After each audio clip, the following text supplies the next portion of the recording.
So, how do you actually develop speed as a GA athlete? Personally, I thought it was always fixed. I thought that you couldn't get faster. I thought that whatever you inherently started with, that was you for life. And I suppose over the course of my career so far, I've started to realize that once you properly train it, and like anything else, like your strength in the gym, like your skills on the pitch, whenever you start fully investing and training in it, then you will start to see improvements in it. So going off this year, I've up to 9.2 meters per second. Still a lot to improve on, but coming back from ACLs, coming back from huge injuries, I think that seeing just tangible progress like that is really, really positive just by simply putting the reps in. So I think this is one of the things that is probably the lowest hanging fruit for a lot of athletes. A lot of athletes are still not training it, particularly in GA. So if you simply just put some structure in place, then you will start to see returns on it. It will be a lot better than what 99% of the people are doing at the moment. So I suppose it's important to start with the actual definition. What is speed? Well, in a physical or in a physics point of view, it's distance over time. So essentially, it's how quick you can get from point A to point B. And we like to break it down into two general concepts, two general parts to speed work. There's acceleration and there's max velocity. There's intricacies between them and like intricacies in general, but for handiness sake, I'm going to keep it at that. I'm going to keep it at acceleration, which is 0 to 20 to 30 meters, and max velocity then is 30 to 100 meters, give or take. This will differ for person to person, but this acceleration is simply just building up to max speed, and then max velocity is just another word for using that top end speed, that max acceleration that you running at your very quickest.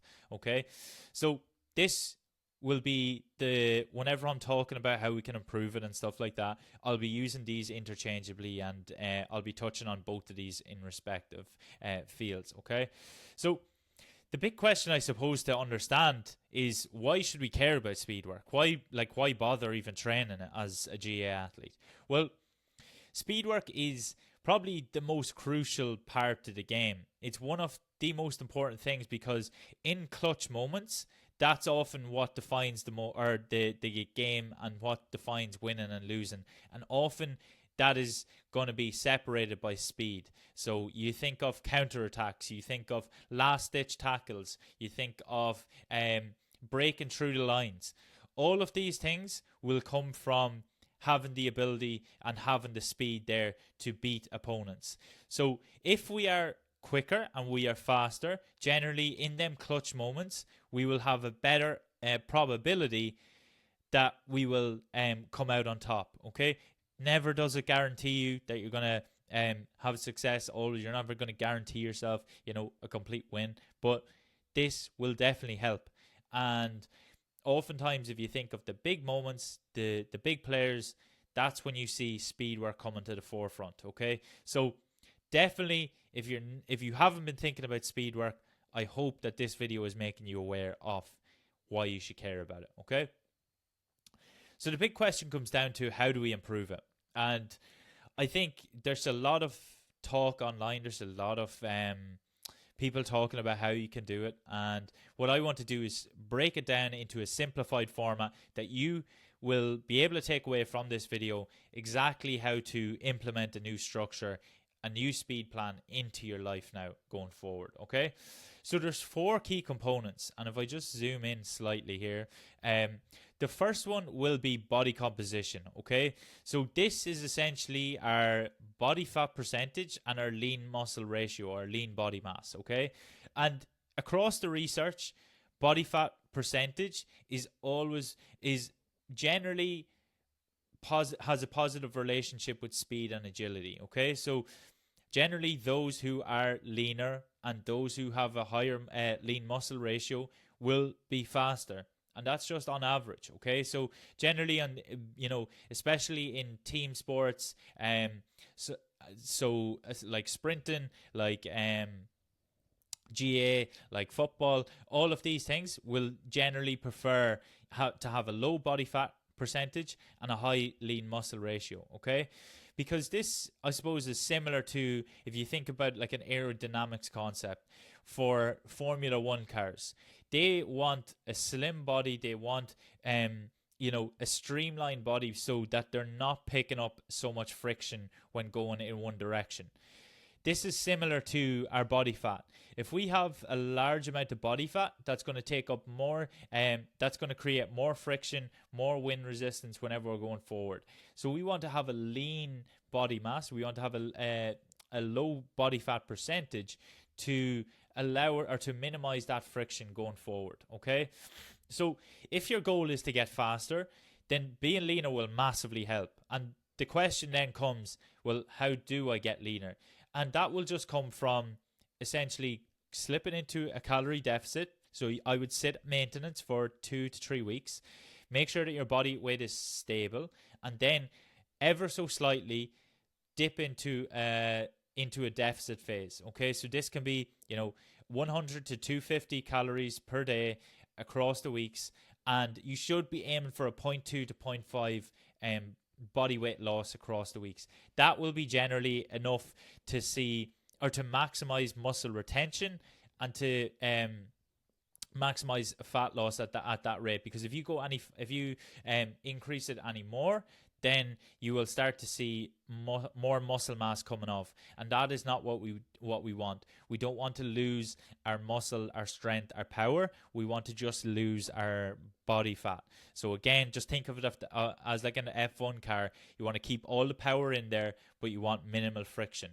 So that is the purpose behind it, okay? So then the second one is force production. So we need to be lean. That's the first thing that we're after identifying. But then we also need to be strong. We need to be able to produce a huge amount of force. And oftentimes, and across the research again, higher strength levels are associated with success in lower limb ballistic movements. That's just, again, like explosive movements, like sprinting, like running, like jumping.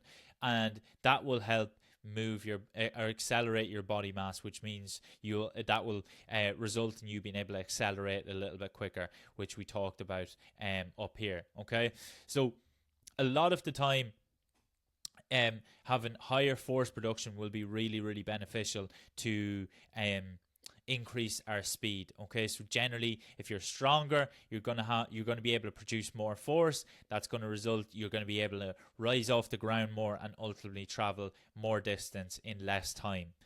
So how do we improve this? Well, it will be improved through lifting heavy in the gym, and also then combining your strength training with some more explosive training. Like we touched on in a previous video, make sure and go back and watch that, how to develop power as a GA athlete. So hopefully these informational style videos are helpful. But a good starting point for yourself, if you've never been in the gym before, a good starting place would be to hit 2 to 4 gym sessions that include a mix of strength and power style movements. So as I touched on in that video, your power style movements will be generally low reps. They will be moderate weight, 30 to 60%, and they will be done with max intent. Your strength work, however, will be from 85% to 95 to 100% roughly. And they will be your bigger compound lifts that you will be trying to progress week on week. Make sure that you're tracking them and trying to improve on them. There will be slightly lower reps, around 4 to 6, but you can improve strength at all rep ranges. But generally, to progress the weight that you want to progress and to lift as heavy as possible, then you will generally fall into the lower end of the rep ranges. So 4 to 6 is generally a good starting place. So that is how we can improve our force production.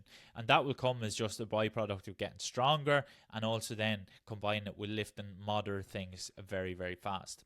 So that's 2 out of the 4. And if we start there, and if you have never if you've never trained for speed, if you've never even thought about it, these are really low-hanging fruits that we can improve that will have a positive impact on your speed. Okay. The third one then, and while we can do them 2 things, if we don't do the third and fourth step, then we're not gonna see any returns on it, because ultimately the principle of specificity states that to actually get better at something, you need to do the thing. You need to actually to get better at sprinting, you need to actually sprint, and that's just being straight. That's the most important thing. So speed is one of the components that does decline quick if you don't train it. So it's shown across the research that around after 5 days you start to see declines in your speed if you don't train it. So it's one of them things that we do need to be on top of, and we need to keep topped up across the weeks and months. So if you're looking to improve it, then you would aim for around 2 to 3 sessions per week. If you're just looking to maintain your speed, then one session would be sufficient. So again, if you've never started and you've never done any speed work before, then I would start with one session. Just get a feel for it, and then you can build up from there. What a speed session could look like including some acceleration. So maybe a couple of 10 meter, 20 meter accelerations, and then going into some more max velocity stuff like your flying 40s, your flying 60s, which I've touched on before in different bits of content throughout this channel. So it's really important that you include both areas here, because while in GAA, acceleration is predominantly the characteristic that we use a lot of, 95% or upwards of 90% of speed work is in games is going to be acceleration. So you're going to be them short bursts, going for a ball, trying to beat a man. But then you also want to be proficient at max velocity as well, because then again, whenever we have that fast break or that counter attack, that's when your max velocity will come into it, and you need to be very, very comfortable at that and be able to handle it. So, as I said, start with the low-hanging fruits here. Start with one session and build up from there. Build up to 2 to 3. But again, you just want to get a feel for it, because it will be a new stimulus on the body. So, if you haven't done it before, start with a low volume and build up. Okay? The last thing then is going to be, we have to be technically proficient. So we can do all of these things. We can sprint regularly, have a high force production, and have a low body fat percentage to lean muscle ratio. But if we're not actually technically proficient and not actually able to sprint properly, then we will be leaving a lot of speed on the table, a lot of improvement on the table. So ultimately, there's 2 key things that we want to look at improving, or to maximize across this. We want to maximize the accelerative forces, which are these forces going in the right direction. So in an acceleration force, or an acceleration phase, it's going to be more horizontal, and in a max velocity phase, it's going to be more vertical, because you're pushing the ground, you're pushing down through the ground, whereas with the acceleration phase, you're going to be pushing the ground away from you. Okay. So you want to be making sure that if you're accelerating, if you're max velocity, you want to make sure that you're going in the right direction with them forces. And then the second thing is you want to minimize the braking forces, which is essentially doing the opposite to what I've touched on there. So if you're in the acceleration phase and your forces are going more vertical, so you pop up upright. So this gentleman here is going to be in an acceleration phase, and you can see that nice torso lean there, because he's pushing the ground away from him, trying to accelerate. But if he was trying to accelerate and his body was upright, then most of his forces would be going vertically, and it would be very, very difficult to accelerate as quick as he would be in this acceleration posture that he has here. Okay, so you want to minimize them braking forces, and braking forces are going to be them things that's going to slow us down, and the accelerative forces are the things that's obviously going to speed us up. So we want to maximize them. So a lot of it comes down to your angles. You can see here on this little diagram the angles and the forces that we're using here across the board. So to help with this, in terms of our acceleration, we can look at using wall drills. So wall switches, just even walking on the wall drill, just where you're switching like a walking format, or then you can do it more rapid interchanges. So that's more for the acceleration, and then you can use things like your B skips, your A skips for more max velocity, because that's going to be more vertical forces. Again, with the wall drills, it's going to be more horizontal forces that we're aiming to produce. Okay, so that is a very, very quick and easy, I suppose, breakdown almost of your speed work and how to improve it. I've went through different sessions before, but essentially, like, in any speed work, it's going to be quality over quantity. You don't need a huge session that you might see online of these like NFL players doing fancy drills. All you want to be doing is, if you're doing here like 10 to 20 meters accelerations, do a couple of them per week, and also then doing some max velocity work, so a couple of flying 40s and flying 60s, and you're actually giving it max intent, so 100%, and then you're giving yourself plenty of rest in between, and then you're trying to improve on that week on week, and then you're doing that regularly, you're working on your technique, you're improving in the gym, and you're lowering your body fat, you will be golden, and you will start to see improvements in your speed. So look, I hope that was helpful, and I hope you've learned something and you're able to take away something now in the off season. For many of you players, this will be super helpful to try and implement into your routine now, into your training schedule. And if you do have any other questions, make sure just check out the bio, drop us a message on Instagram. If you do have any questions, we will be more than happy to run through anything and guide you on the right path. Okay, so thank you very much, and I will chat to you very soon.